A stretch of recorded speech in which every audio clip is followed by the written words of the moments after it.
Priorité bien ordonnée commence par soi-même.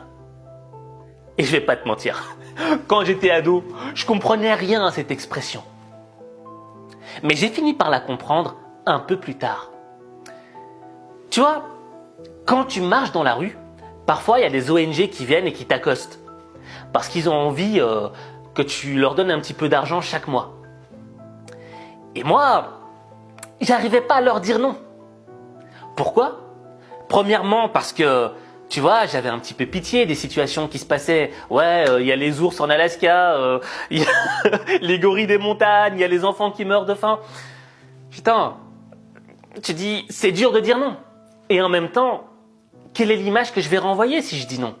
Si je dis non, j'avais l'impression que j'allais passer pour un gros connard. Et je voulais pas que les gens me voient comme un connard. Donc, je disais tout le temps oui. Et chaque mois, il y avait de l'argent qui partait. Et je vais pas te mentir, c'était pas le fait de perdre de l'argent qui me dérangeait. C'était le fait de pas oser dire non. De pas oser prendre la bonne décision. Et un jour, je marchais et il y a une superbe fille, super belle qui m'accoste.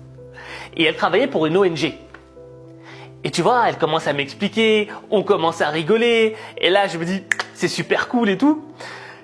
Et à un moment, elle me dit, bon, ok, alors, tu vas donner combien pour les enfants qui meurent de faim dans le monde?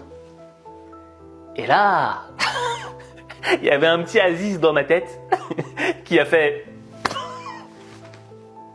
Et je me suis dit, t'as raison. Je l'ai regardé dans les yeux et je lui ai dit, non, je vais rien donner.